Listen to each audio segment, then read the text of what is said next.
Está entrando no ar por essa emissora Ori, o programa que faz a sua cabeça.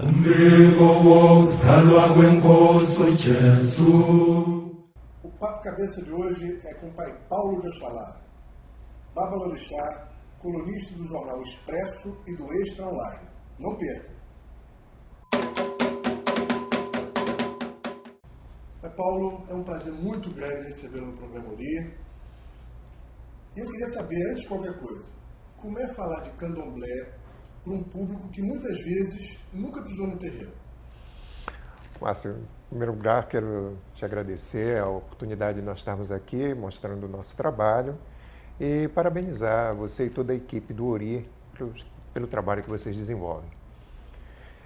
Márcio, realmente falar de candomblé, né, falar da nossa religião para um público leigo, mas que tem agora atualmente uma gama de informações como é a internet, requer cautela, cuidado, e é o que a gente tenta fazer, Márcio. Sabe, quando nós fomos convidados, primeiro, para começar, para você entender, nós começamos no jornal O Dia.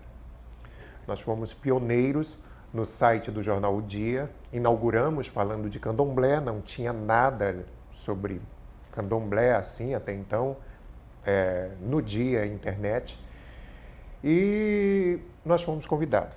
Lá se vão quantos anos? Lá se vão, eu já vou para 8 anos de Extra, eu fiquei 2 anos no Dia, isso há 10 anos atrás, né? É mais ou menos o tempo de internet, que a internet começou a bombar, exatamente. Eu fui um dos primeiros babalorixás aqui no Brasil, comprovadamente, a ter site de candomblé. Houve até uma matéria paidesanto.com.br no jornal O Dia, que deu o que falar, polêmica. Diziam que eu estava jogando na internet, nada disso, porque hoje você vê essas aberrações por aí, mas eu não fazia isso. Eu apenas divulgava meu jogo de búzios e falava do meu trabalho de candomblé. Mas foi uma matéria muito boa, essa matéria também houve em São Paulo, outro jornal quase com o mesmo título, e por conta disso nós fomos convidados para o jornal O Dia. O Dia então estava lançando o seu site e não tinha nada de candomblé. E aí nós fomos convidados para escrever, até pela Cristina De Luca, que atualmente está no... Exatamente, ela foi editora, ela está atualmente num site muito importante de informática, ligado ao grupo do jornal O Globo. E ela era editora, nossa editora, no jornal O Dia. E foi bom, nós ficamos 2 anos, só que nós fazemos uma correlação dos signos astrológicos com os orixás. Uma coisa também que eu estudei astrologia, né? Não me formei como astrólogo, mas estudei de forma bem profunda e comecei a ver as comparações das energias dos orixás com as energias dos planetas e as personalidades. E isso foi assim muito, muito bom, Márcio, na época. Isso trouxe assim muito público para o site. As visualizações eram imensas. É interessante eu tocar nesse ponto, porque são poucos aqueles que se dedicam a entender a influência que os astros podem influir na nossa vida cotidiana. Mas os iorubás, os Fon, os Jeje, os Euê, os Banto, também, desde milhares de anos atrás, já percebiam as influências que a Lua, que o Sol, principalmente esses 2 astros, podem trazer para o nosso cotidiano. Tanto é que muitas das nossas obrigações levam em conta as fases da Lua, levam em conta a noite, o dia, a intensidade do Sol, do dia. Como é que funciona essa correlação entre astrologia, ou astros, e humanos? Márcio, a partir do momento que os iorubás acreditam em Orum e Aie, começa por aí, terra e o céu. A relação é uma relação bem próxima às energias. Vou te dar um exemplo. O planeta Marte, que é ligado ao signo de Áries, né? Um signo impulsivo. Aliás, eu sou ariano, né? Sou de 3 de abril. Um signo impulsivo, um signo do fogo. Marte é tido na mitologia como um deus guerreiro. Ele se compara a quem? ao nosso Ogum, orixá guerreiro. Fazendo esses estudos e essa correlação da personalidade do ariano com a personalidade do filho de Ogum, aí estão... Comparando os arquétipos, nós chegamos a uma conclusão que as energias elas são bem próximas. Claro, com algumas nuances, alguns pontos divergentes, claro. Mas, num todo, elas são bem próximas. Então, não fica difícil você fazer um diagnóstico, fazer um horóscopo, ou fazer uma previsão, alguma coisa em cima de uma correlação de astrologia com os orixás. Até porque, quando o candomblé foi organizado aqui no Brasil, Márcio, você sabe bem disso, que candomblé é uma religião brasileira, organizada, orgulhosamente brasileira, é organizado, as nossas IAs mais antigas, criaram os dias de Ossé, o dia de cuidado de santo, dedicando o quê? Segunda-feira ao Molu, terça-feira ao Ogum, quarta-feira a Xangô e Yansan. E esses dias, de forma astrológica, também são ligados a um planeta. E que, coincidentemente, casam com as nossas energias dos orixás. Então, as energias elas são muito parecidas. Então, isso não foi difícil desenvolver um trabalho. Embora os astros não sejam divindades como os orixás. Não, nada a ver, exatamente. Não, nossas divindades, né, os orixás, são energias da natureza, outra coisa, mas que elas estão bem em conjunto aqui no Urunhaí, no planeta e no céu. Aí, Paulo, o que o público em geral demanda mais do candomblé? O que eles mais querem saber? Eles ainda estão muito presos às questões das previsões, das predições, ou querem saber mais? Você colocou uma coisa importante. Eles estão muito presos. A mídia em si nos procura ou gosta muito do nosso trabalho por conta de procurarem a manchete da previsão, do que vai ser, usando o oráculo como uma adivinhação. Você sabe bem, como o Babalorixá, que não é adivinhação. Né? Nós temos um caminho, nós temos uma mensagem de Orumilá através de Exu, através de Ifá ali, através do jogo de búzios, para cada um. Mas a mídia gosta disso, então a mídia ela trabalha muito em cima disso, procura muito os Babalorixás e Alorixás, não é só a mim, você sabe disso, final de ano principalmente, para previsão, para fazer previsões e tal, essa coisa toda. Então, a mídia, sim. Agora, o público não. O público, ele procura algo mais. Alguns querem cultura, querem saber mais o que são os nossos orixás, os nossos costumes, as nossas tradições. E tem aqueles imediatistas que acham que, através de uma consulta, de um ebó, vai se resolver logo de imediato um problema. Eu acho curioso que o senhor, como colunista contratado, conseguiu contornar essa demanda do jornal, que é uma expressão da mídia, e de parte do público, que só tinha curiosidade em relação ao candomblé, e conseguiu inserir, através desse meio, dessa lacuna da mídia, cultura, religiosidade. Como é que o senhor conseguiu desatar esse nó? Olha, Márcio, é bem curioso mesmo que você está perguntando, porque quando... no dia não houve assim, mas quando eu fui chamado para o Infoglobo, para desenvolver no Expresso e no Extra esse trabalho, era exatamente isso. Eles queriam só isso. Eles queriam a manchete do dia, o que vai acontecer, aquela coisa bem... Eu disse assim, olha, não rola, porque eu gosto de passar cultura, eu sou um pai de santo estudioso, sabe... mas o público quer a simpatia, é o ebó. Eu disse, não, tudo bem. A coluna, porque nós estávamos ali delineando em reunião o que seria, pode até ter para não fugir para a venda do jornal, que é o que vocês querem. O interesse de vocês é vender o jornal. Agora, o meu interesse maior em ter esse espaço é divulgar a minha religião e trazer junto comigo os meus irmãos. Mas como é que você vai fazer isso? Eu falei, posso fazer? Mando para vocês. Foi aí em casa, né? Graças a Deus, ao Oxalá, a Exu, nós ali, né? A dona Rosa participou muito, uma pessoa de Inhansã muito dinâmica, minha esposa. E aí nós então montamos aquilo que você vê hoje como coluna. Tinha que ter a chamada, o que seria a semana, a simbologia do orixá, a característica. Não tiramos o ebó que eles querem, a ajuda imediata da coisa, mas eu inseri também dicas culturais. que era o que eu já fazia no dia, divulgando as festas, as coisas dos terreiros, né? Os eventos da nossa religião. E eu inseri. Aí ele disse, gostamos, pô, legal. Eu falei, então, é isso aí. E eu consegui. Então, eu consegui exatamente isso, Márcio. Não sair fora, porque se eu fosse seguir, fazer aquela coluna só de chamada de ebó, de simpatia, seja lá... Eu tô fora, eu me nego a fazer uma coisa dessa. Esse foi o Papo Cabeça de hoje com o pai Paulo de Oxalá. Meu nome é Milton Cunha, sou diretor artístico da Cidade do Samba do Rio de Janeiro. Eu sou Ori, eu sou cabeça! Atenção! Este veículo de comunicação é reconhecido pela AMA, Associação Nacional de Mídia Afro, pelo seu comprometimento com a responsabilidade e a ética da cultura afro-brasileira. Sarney não me representa. O Xumaré me representa. Sou Miguel, sou Ori, sou cabeça. Eu sou José Beniste, sou Ori e sou cabeça. Na página da Cultura Urbana de hoje, vamos falar sobre a iniciação no candomblé.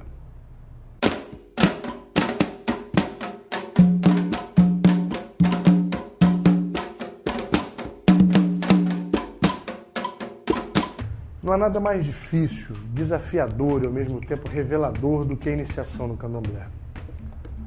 O processo iniciático começa com uma lenta regressão.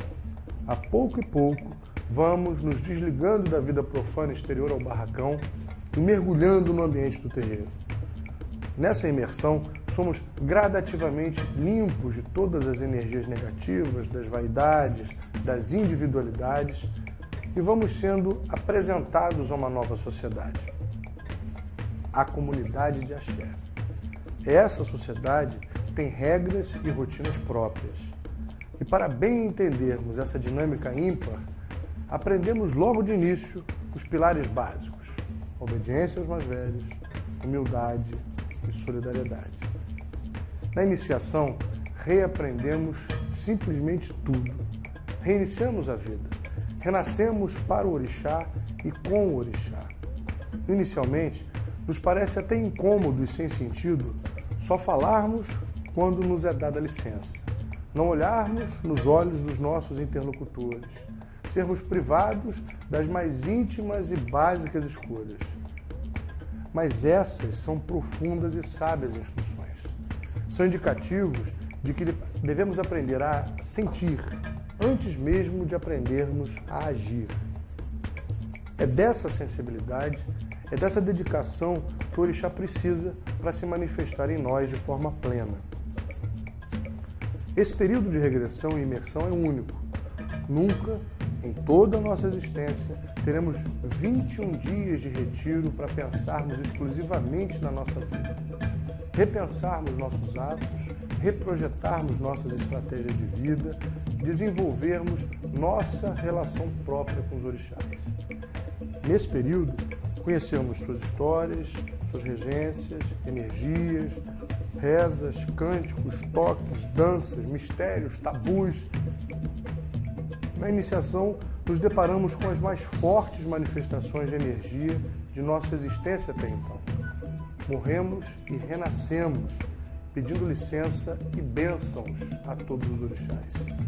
Redirecionamos os nossos odus, os nossos destinos. Sedimentamos nosso vínculo definitivo com o orixá. Ao contrário do que pensam, esse chamado vínculo definitivo nada tem de prisão. Pelo contrário, os orixás são forças da natureza e na natureza não há prisão, há liberdade. Liberdade de sentir, de perceber, de reconhecer, de intuir e, sobretudo, de realizar. A prisão só existe na consciência pesada de cada um. Muitos homens viveram presos em celas, atados a grilhões de ferro, mas eram livres em sua fé, em seus pensamentos. Como nos ensinaram nossos ancestrais escravizados e como modernamente nos mostrou o ícone Mandela. Após todos os procedimentos litúrgicos, quando o orixá dá seu nome diante da comunidade, ali inicia a festa de nascimento de mais um adepto. Ali festeja-se a preservação e o crescimento da tradição trazida do outro lado do Atlântico, embutida no peito dos escravos. Naquele momento renasce e renova-se a esperança, a vida e a fé. Depois desse evento, como bebês recém-saídos do útero de Oxum, vamos então lentamente sendo reconduzidos à vida, experimentando novamente o retorno aos hábitos do cotidiano. Vamos valorizando a liberdade em cada gesto, em cada pequena permissão que nos é concedida. Deveríamos falar mais sobre a iniciação. Acho importante que o iniciado valorize cada minuto dessa experiência tão especial. É importante que ele se prepare não somente para os ritos, mas para o fenômeno de renascer, para a rara oportunidade de reescrever a sua própria história. Desejo que os abiães não queiram se iniciar pela mera vaidade de serem adochados. Desejo que o exercício de humildade aprendido seja praticado também do lado de fora do Roncor. Desejo que os irmãos se preocupem mais em orientar do que em punir. Desejo que tenhamos sempre força para não nos afastarmos dos nossos propósitos e, acima de tudo, que não nos esqueçamos nunca de que o candomblé é, acima de tudo, uma religião. Não é uma seita, nem um conjunto de rituais que visam apenas sortilégios e magias, sem regras, sem moral e sem ética. Por isso o sentido da iniciação, para que o homem velho morra em vida, cedendo espaço para que o homem novo reconduza sua existência em harmonia com os deuses, com sua consciência e com a natureza.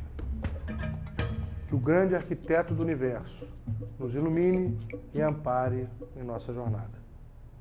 Sou Martinho da Vila, sou Ori, sou cabeça. O Instituto Ori abriu vagas para o curso O Berço da Cultura Iorubá. Serão abordados os seguintes temas: a cosmogonia iorubá, a formação e a separação do mundo e seus protagonistas, Olorum, Oduduwa, Obatalá e Exu. A capital do Iorubô, Ilha-Ifé, o umbigo do universo. Os costumes iorubais, educação e honra, o caráter, moradia, direito à propriedade, crimes e justiça, homens, mulheres, relacionamento e casamento, arte. Economia, comércio, agricultura, pecuária, caça, pesca, religiosidade. Fluxo migratório, a expansão, protagonistas e reis. Ogum, Oranian, Xangô, Oió, Benin, Ibadã e Queto. O curso dura 30 dias, com início no dia 9 de abril. Toda quarta-feira, das 19 às 21 horas. Investimento: R$50 a matrícula, R$50 a apostila e R$100 a mensalidade. Anote aí o endereço: Avenida Sernambetiba, 8000, sala 206, Barra da Tijuca. Inscrições e informações 971801612 ou ori@ori.net.br. Esse curso será ministrado por Pai Márcio de Jagum. Renan Calheiros não me representa, Exu me representa. Sou Vanessa de Logum, sou Ori, sou cabeça. Eu sou Basgan Ailton do Oxóssi, sou Ori e sou cabeça. Ministério Público acata a denúncia da AMA e manda YouTube retirar do ar vídeos preconceituosos contra as religiões de matrizes africanas. Já já, o Falou Tá Falado com a Adriana de Oiá. Bola dentro da AMA, né? Bola dentro da AMA. Parabéns a todos os participantes dessa nova lei, porque essas igrejas, né, gostam de meter o pau na nossa religião, isso é muito legal ter conseguido isso. Bola dentro e é o primeiro passo de muitos. Primeiro passo. Acho que o mais importante nessa história toda é o fato de a gente não se acostumar com os vídeos que nos agridem. A gente não pode se acostumar com situações onde as nossas crenças, os nossos deuses, o nosso sagrado é pisoteado, é ridicularizado. Não se pode achar isso natural, porque não é natural, nem com a nossa, nem com a de ninguém. Com certeza, eu confesso que até, não todos, mas alguns, eu achava até engraçado. Não assim, não pensando na nossa religião, porque não é uma coisa para fazer piada. Mas o fato deles estarem apelando de tal ponto, em coisas absurdas, querendo colocar a culpa na nossa religião. Não é nem questão de colocar culpa, é questão de inventar culpa. Eles querem dizer que nós temos tomos de diabo, demônio.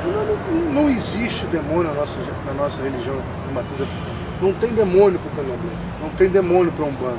Nós não cultuamos nenhuma entidade do mal. Isso é uma distorção, é um erro, não só histórico como religioso. Mas a gente também não pode acostumar nem aceitar isso como se fosse algo natural.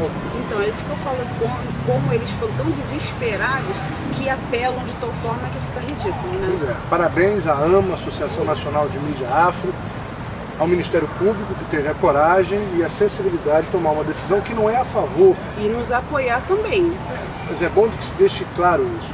A decisão do Ministério Público não foi a favor do candomblé nem da Umbanda, foi a favor da democracia. Isso tem que valer para nós e para todo mundo. Com certeza. Falei, tá falado, com a Adriana de Oiá. Salve, salve. Quem fala aqui é Tony Garrido. Ori, cabeça. Paz e amor aí, gente. Aqui é você na telinha. Faça um vídeo dando seu depoimento sobre o programa Ori, mas tem que ser rapidinho, é VaptVult. Seu vídeo irá aparecer nos intervalos do programa. Envie para ori@ori.net.br. Ori, o programa que faz a sua cabeça. A FIFA não me representa. Xangô me representa. Meu nome é Oyala Fefé. Eu sou Ori e sou cabeça. Sou o professor Fernandes Portugal Filho. Sou Ori, sou cabeça. Na resposta à cabeça de hoje, como tema, o que é orixá? Só pedreira, né? Só pedreira. Um leão por dia. Vamos ouvir o que o povo falou para Adriana de Oiá nas ruas, aqui no Rio de Janeiro. Orixá, para mim, é uma força da natureza, que está presente em todos os lugares e em todo o planeta que a gente habita. O orixá é a força maior da natureza, é a representação pura, é a essência da natureza, a força maior. Ela vem representar, para nós, ela representa, assim, a forma do homem, né? Mas é a força da natureza, é a essência maior da natureza. É uma energia, a natureza é a expressão de prosperidade, de paz, de união. É uma força maior, abaixo de Deus, acho que é a energia maior que emana a natureza.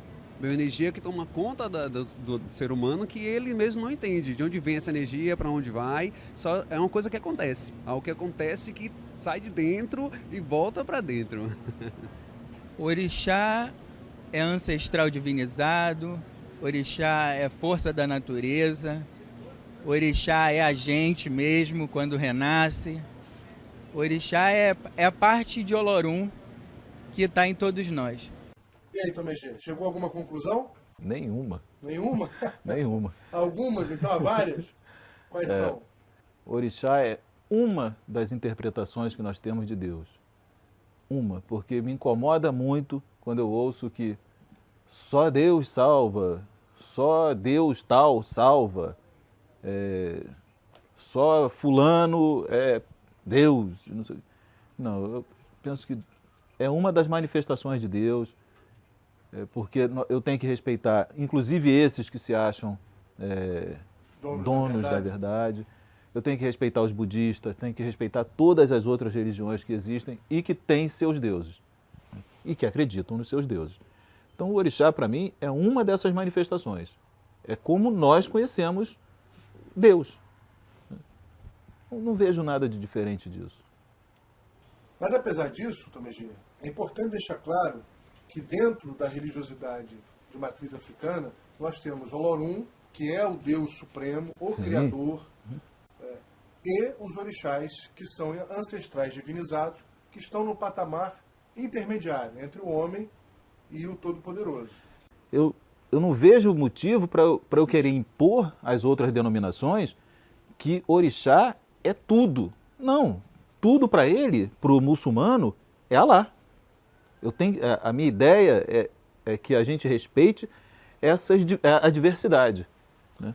Então, para a nossa matriz, orixá é tudo, é o Deus divino, mas eu tenho que respeitar as outras. Eu gostei muito da definição do último entrevistado, que abre um leque quando ele define o orixá. Ele fala, o orixá é um ancestral divinizado, ou seja, um ancestral nasceu, morreu e pelos seus feitos, pela sua obra, pela sua importância para aquela comunidade, para aquele povo, foi reconhecido como um Deus. Uma definição. Outra definição. Orixá é também sentimento, emoção. Orixá é também, uma terceira definição, uma expressão da natureza, ou expressões da natureza. Então, aquela pessoa que viveu, nasceu, morreu, aquela pessoa da qual eu descendo, está no meu DNA, ela, pelas suas obras, pela sua personalidade, ela se afinizou a um elemento da natureza. Merece ser cultuada até hoje, né? Outras culturas, talvez mais próximas da nossa sociedade, outras culturas ocidentais, entendem que, às vezes, determinada pessoa, pelos seus feitos, pela sua obra, pelos seus gestos de dedicação, de abdicação, merecem ser cultuados como santos. Sim. Outras culturas veem Mandela, veem outras expressões como Gandhi, como ancestrais não divinizados, mas essais, ancestrais que precisam ser reverenciados, ancestrais que precisam, de que nós precisamos reviver sempre as suas memórias, os seus ensinamentos como referência para o nosso cotidiano. A ideia é mais ou menos essa, né? Culturas diferentes, eras diferentes, povos diferentes. Então, eu não vejo motivo para que nós tentemos agora falar que tudo é orixá. Não, orixá agora está aqui passando uma brisa bacana. Para mim é Inhansã. Eu não preciso ir a lugar nenhum para falar com Inhansã. Eu não preciso ir a lugar nenhum para falar com Ossan. Tem aqui. Eu estou aqui. Então, isto para mim é orixá. Mas é crucial a gente deixar muito claro o seguinte. Orixá é ancestral, orixá é expressão da natureza, orixá também é sentimento, também é emoção, mas orixá, independentemente do conceito que você tenha, que você queira dar, orixá não é, nunca foi e nunca será o demônio. Não é. Nós não cultuamos demônio. Não existe no panteão das nossas divindades nenhuma expressão do mal. Nada que perverta, que trabalhe cotidianamente para acabar com a obra do Criador. Esse conceito de mal, para nós, não existe. Ainda que a gente converse sobre Exu, que é o mais polêmico, Exu é parte de Olorum. Exu é dual, como o homem é dual. Ele é o primeiro elemento a ser criado. Porque isso retrata o que é o ser humano. Nós todos temos a capacidade de sermos bons e maus, cometemos erros, nos arrependemos de certas coisas, nós tropeçamos, caímos, levantamos. E Exu é essa expressão. Por isso o Exu Bara, o Exu que está em nós. Né? Talvez Bara decorra de Ba, verbo, verbo esconder, o Exu escondido no corpo, Ba-Ará, ou Bara de Ba, preposição com, mais Ará, corpo. O Exu com o corpo, enfim. Mas ele está dentro de nós, isso é reconhecido. A expressão de Exu, a dualidade, o bem, o mal, o positivo, o negativo, a sexualidade, a ambição, são aspectos da personalidade humana, independente da religião, do local de nascimento e da era. Até que enfim o senhor me ajudou. Porque eu não ia conseguir chegar a este ponto. Só estou te atrapalhando não, agora. Meu pai, não, mas eu não estava conseguindo chegar a isso. Porque é exatamente esse o ponto. Nós não temos o desejo de que isso seja universal. Isso é a nossa crença. Basta para nós. Nos basta. E essa foi a resposta da cabeça de hoje.